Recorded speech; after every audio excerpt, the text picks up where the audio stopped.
manufacturers of visual programming tools for software development, is pleased to provide major funding for the Computer Chronicles, the story of this continuing evolution.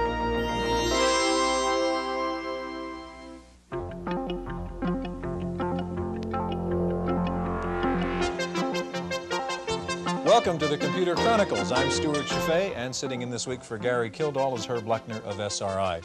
Herb, our subject today is ergonomics, or human factors engineering, looking at how computers and people can work better together.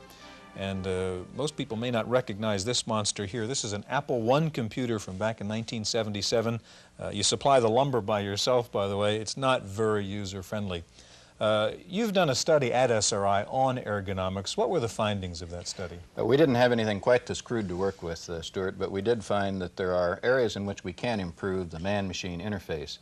They range from hardware-specific items, like the design of the keyboards and the height of the characters, to the furniture, to the general workspace, the room for work layout, the heat, the noise level, the lighting, and all the way to personnel issues such as making sure that the people who are going to use the equipment are part of the selection and decision-making process. Okay, on today's program we'll be looking at the newest chapter from Apple, looking at the Macintosh and how it approaches ergonomic problems. First of all, let's take a look at some human engineering problems in which the consequences are more serious than just eye strain or inconvenience. The sophisticated aircraft instruments developed in the 1940s and 50s created human interface problems that were entirely new to industrial designers. Mechanical devices gave way to electromechanical and electronically controlled mechanisms, generating more information more rapidly and putting greater burdens on the operator. In its earliest days, ergonomics was concerned with the safety of people who used these devices in applications where an error could cause injury or loss of life. As the use of ergonomic design became more common, it quickly spread to other working environments, with the goal of increasing productivity and reducing fatigue and stress. Among computer users, some major concerns surfaced in the 1970s. Muscular pain, stress, and in particular eye fatigue were the most common health complaints. Sitting in front of a video display was a radical change for most workers and led to studies on how the eye responds to CRT stimuli. In this experiment, an infrared beam follows the eye's movement across the screen, measuring pupillary responses and focusing ability when faced with characters of different polarity, sharpness, or contrast. The irritation resulting from screen glare, another major source of complaints, is measured by this test, in which different patterns at varying contrast levels are projected onto a CRT screen. As each pattern changes, the subject looks for its reflection in the screen. The difference between an anti-glare and a reflective screen is easy to demonstrate. Ergonomics developed as designers became aware of an obvious relationship. The efficiency of a machine depends on how efficiently it can be handled. In a field where the problems are sometimes physical and sometimes psychological, the objective is the same: to adapt machine design to human thought and movement.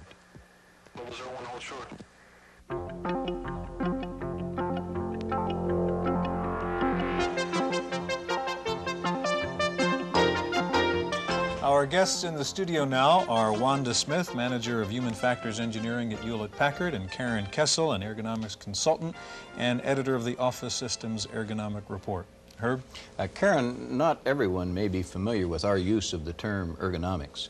Some people think it has something to do with the interaction between people and computers, but there are software interactions and there are physical interactions. How do you define ergonomics in this sense? Well, basically in that way, that you must consider the entire workstation design, and that of course includes the terminal and the systems operation, which is both software and the task. What we try to do is look at the user and ask, what are the user's needs? How is the user constrained in this task? How are they constrained in that? What are their memory capabilities, for example, and try to tailor the environment so that it best suits them. Wanda, when you look at a computer terminal or keyboard, more or less it reminds you of a typewriter. Is one of the problems people are kind of caught in that typewriter mode and not really thinking that this is a really different machine to be using? Yes, I think there are some what we call transfer of training problems, particularly with people who have never used a terminal before. In other words, a keyboard hooked up to a computer, and sometimes that's evident when people continually hit the return or a button on the right that might erase all the data. As normally they think of that return button as returning the type element back to the left side of the paper, and what happens with a terminal is that you actually return the cursor to the left-hand side of the terminal. So there is a problem with transfer of training, but it seems to be overcome very quickly. Not too long ago, there was quite a bit of concern expressed by VDT users about their safety and about the physical comfort of using a VDT terminal. I've noticed some changes since then, detachable keyboards and all. What actually transpired there? Well, actually, several years ago, the concern of the users was brought to the attention of the manufacturers, and there was some legislation started in Europe, and as a result of the concern mainly, but also the legislation, there's been a number of product design changes that really better accommodates the user and makes the whole system more adaptable and more flexible for the user. Karen, looking at the hardware side a second, what are the ergonomics issues you face here? We think of things like screens and keyboards, and what else? Okay, yeah, lighting, character quality, other aspects of the physical workstation that include things like if you're using your terminal a good deal of the time and also having to get information from a telephone, you don't want to put the telephone across the room, you want it close to you. So it's considering the entire workstation. In particular, concerning the VDT, we're concerned about screen quality. What should the keyboard be like? These kinds of issues. What about on the software side? It seems that's a more subtle problem, isn't it?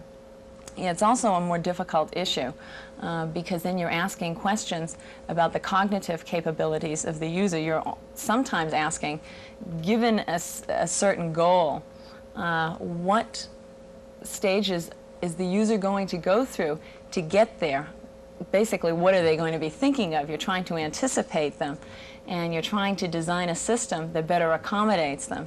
And that's very difficult. And I suppose we have to be a little flexible. All users are not the same. There are tall people and short people. And exactly.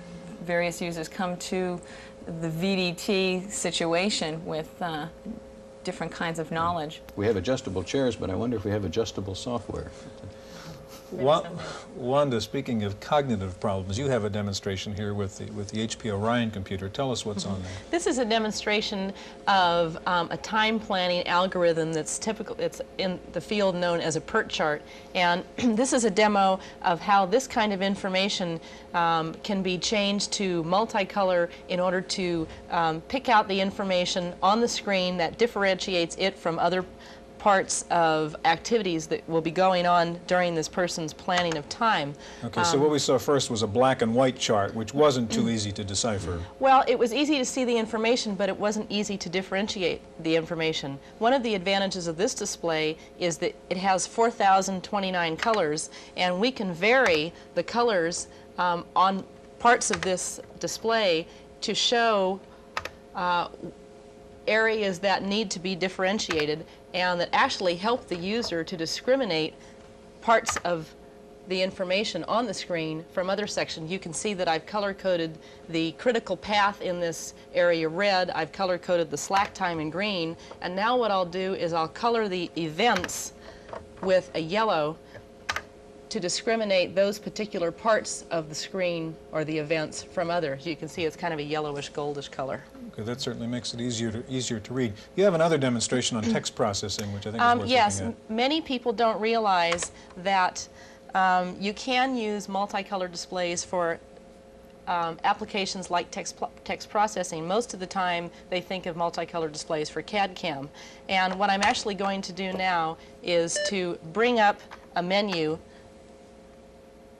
showing you something that I've designed to show how to discriminate sections of information in a letter by using a multicolor dimension.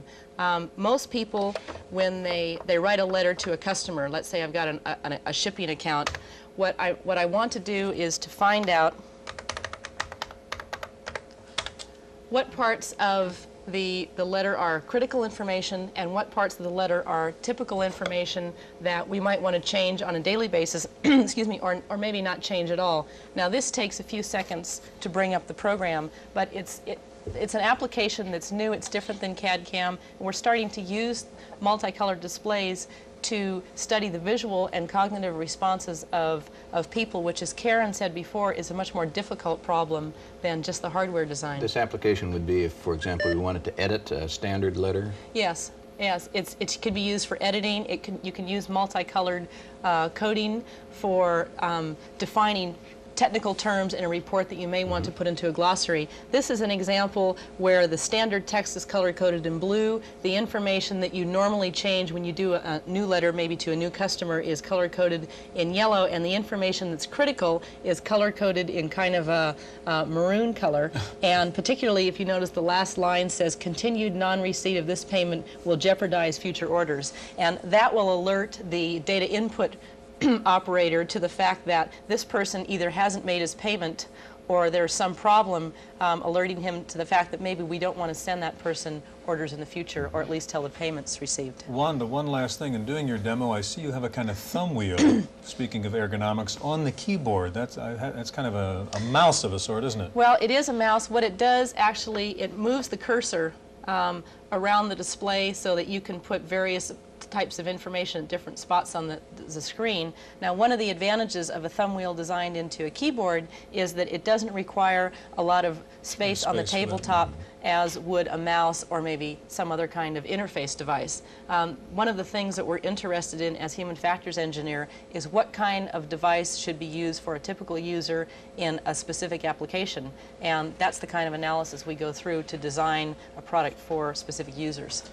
Okay, in just a moment, we'll take a look at one of the newest chapters in Apple Computer's approach to ergonomic design, the Macintosh, and that's coming up next.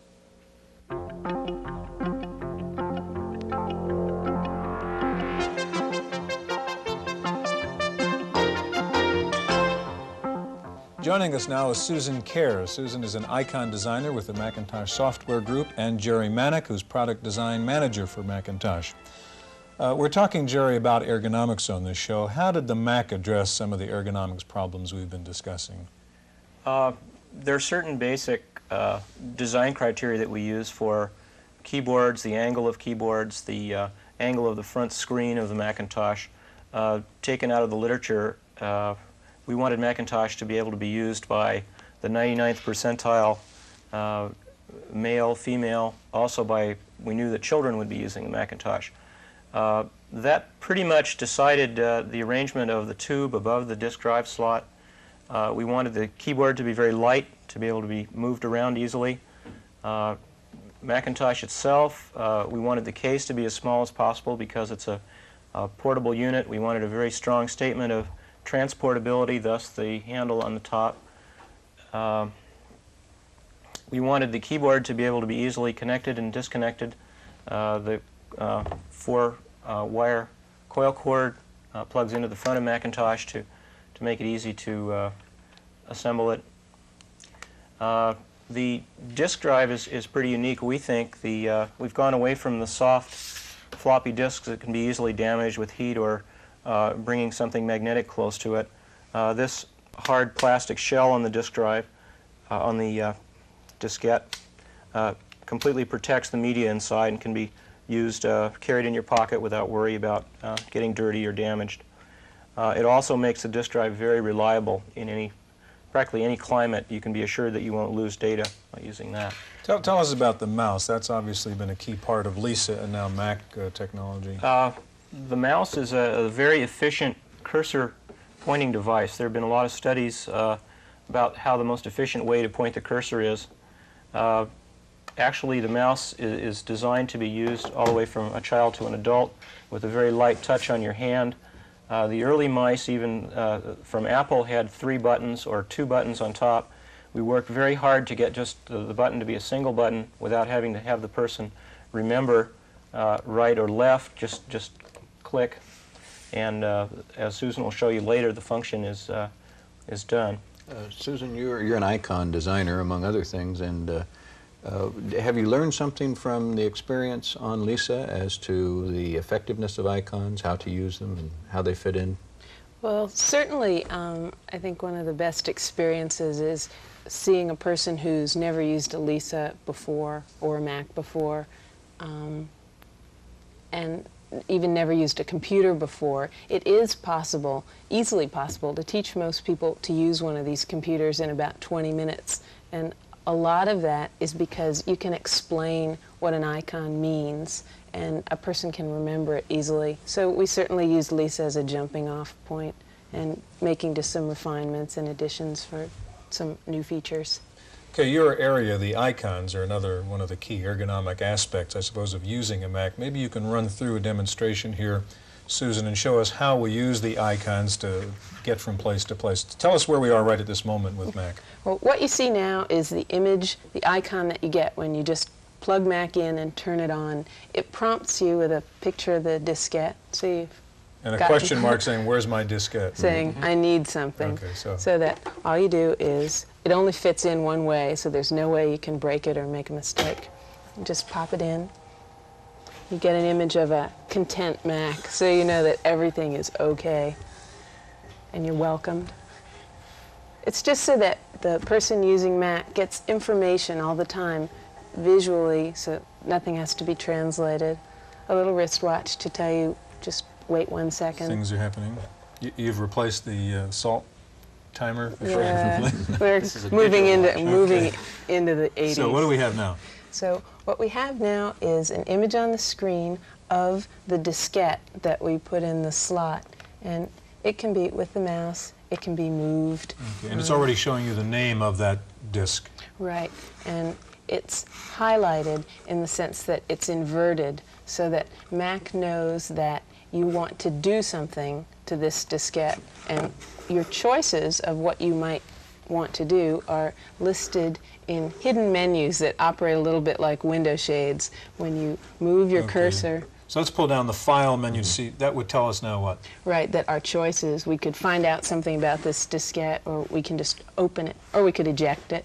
But if we open it, just say open, and immediately you get what we call a window that displays graphically and in words what is contained on the diskette in the machine. So you can see there's a picture of a hand painting, which symbolizes a paint program, and a handwriting for the word processor, and a couple of memos that were already written, some folders. If, say, you want to store a document or two in a folder, it's analogous to life. You just put the piece of paper in the folder. Now you've got something called the control panel here. Show me what that is. Always available to you are a number of desk accessories. So you move the cursor to control panel, let go of the mouse button. And what do we have? So this, which looks a little bit like a dashboard, lets you fine-tune the system in a number of ways to your comfort level, or just your personal preferences. The computer will work no matter what settings. So that, such as, what controls do you have? Say, here's a little volume control. You can see the speaker. So every now and then you hear a beep with Mac when you turn it on, or sometimes during applications. If you're at home by yourself and you're listening to the stereo, you might want to know that you'll always hear those beeps. If you're a student working in the library, you can move it so that just the bar will flash, so there's no noise at all.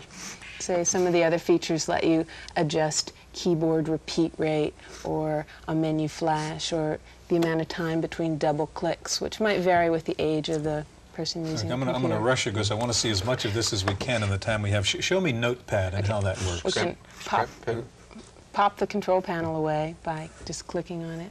And Notepad lets you, while you're working in any application, as well as just this, what we call the Finder, which is like a directory, be able to grab the keyboard and write a note to yourself. Remember to read page 12. And you could say, put this away, or you could move it over. Show me how you flip the pages of the Notepad. That's kind of impressive.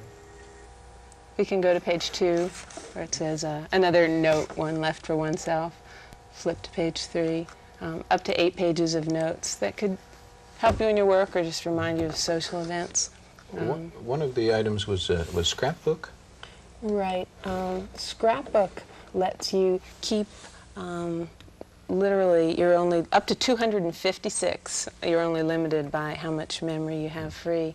Pictures or messages or documents always available for the terms we use are cutting and pasting. Maybe you can go to in Mac Write, and applications. then we could build up to how you'd use that. Right. So say to open a word processor application, you could click on Mac Write and say open. If you want to get right to a document, which automatically launches the application. Same procedure, which is why it's easy to use.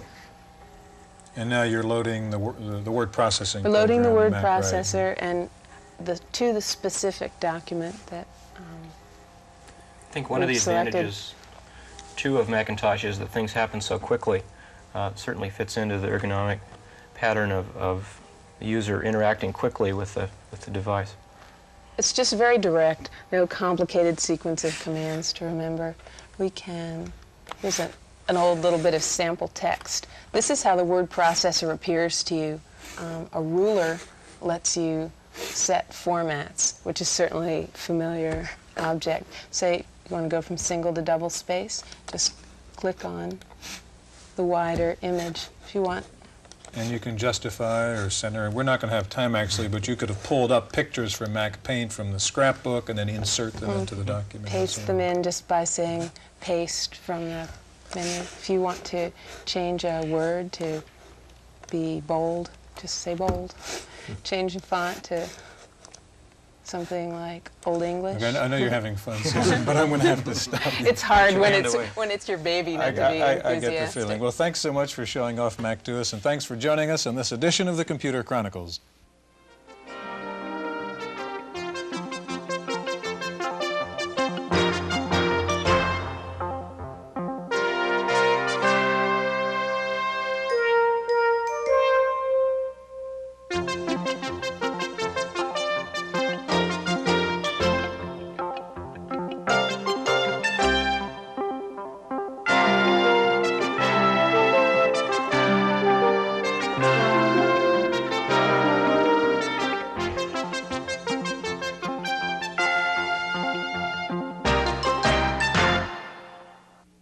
Microfocus, creators of visual programming tools for software development, is pleased to provide major funding for the Computer Chronicles, the story of this continuing evolution.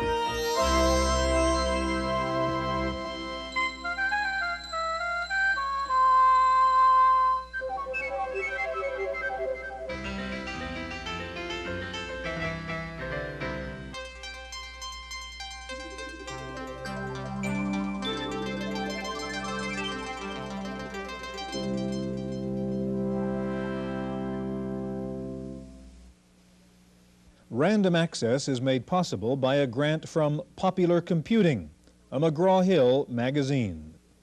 In the Random Access file, the computer will soon be more than just a teaching tool in colleges. It is becoming the college itself. A company named Telelearning Systems has announced the creation of the first nationwide computer college offering credit and degrees for taking courses on a computer. Telelearning Systems will be working with 7 major colleges and universities around the country to offer the computer courses. The schools are located in Ohio, Nebraska, California, Wisconsin, New Jersey, and New York. It's being called the Electronic University. 4 Japanese computer companies have announced a major breakthrough in chip technology, the world's first 1 megabit ROM chip. The chip is 15 thousandths of an inch thick, yet it can hold 1 million bits of information, the equivalent of about 70 pages of printed material. The chip, which is smaller than the head of a thumbtack, has nearly half a mile of conductive wiring in it. The chip was developed by Hitachi, NEC, Toshiba, and the NTT Electrical Laboratory of Tokyo. Scientists at the Lawrence Livermore Laboratory in California say they have just unveiled the world's fastest computer, a new Cray XMP supercomputer, which can do 200 million calculations per second. Scientists at the Livermore Lab will be using the Cray supercomputer to do research on the so-called Star Wars defense system. Texas Instruments has announced a new voice interface for its professional line of computers. The device will allow users to communicate with the computer by speaking up to 50 different commands. The voice interface costs $2,600 and will be available in April. And K-Pro has announced that it will soon market a new IBM-compatible notebook-size portable computer. K-Pro says it will be priced at the high end, more expensive than current K-Pro models. Giant IBM, meanwhile, seems to be moving ahead to secure its dominant share in the personal computer market. There are rumors that IBM will soon take aim on the clones. The introduction of the IBM Portable, one step in that direction. Other rumored moves include greatly increased product production, a drop in prices, wider distribution, and the possibility of a new computer that would be harder to imitate. To appreciate the size of IBM's dominance, the increase in IBM computer sales last year, just the increase was $6 billion. And IBM scored a big victory last week. The Harvard Business School has settled on IBM as the required computer for all students. The business school announced that as of next fall semester, all students will be expected to own an IBM Portable for use in homework assignments. Harvard College, however, decided to go with Apple and is making Macintosh the official student computer. Apple, meanwhile, got sued last week by shareholders complaining about alleged misrepresentations on the Lisa computer. The class action suit also charges that Apple officials sold more than 2 million shares of stock prior to the company's announcement of lower profits. Well, if you like chess and Dungeons and Dragons, you might like Archon, a new software game. That's the subject of this week's software review. Here's Paul Schindler. Games. Some people don't take them very seriously today, although we know, for example, that chess was taken quite seriously in India, where it was invented 13 centuries ago. We also know that kids who drop billions on arcade games play for keeps. Well, so does a company in San Mateo, California called Electronic Arts. It's said that games on home computers, for technical reasons, can't hope to match the experience of games in an arcade. Well, someone forgot to tell the people at Electronic Arts. Today, we'll look at their game called Archon. Now, since I was playing with a chess set when we started, you might think Archon is a chess game. It isn't. There are plenty of chess games, but there are few games with men and women of magic, the forces of light and dark. The Whole Earth software catalog calls Archon an addictive cross between Dungeons and Dragons and chess. Well, with the goblins, the unicorns, and the colorful graphics, it may be hard to see the resemblance until you play it a little. Electronic Arts credits the authors of Archon, so we will too. They're Ann Westfall, John Freeman, and Paul Reich III. Archon costs $40 from Electronic Arts. For Random Access, I'm Paul Schindler.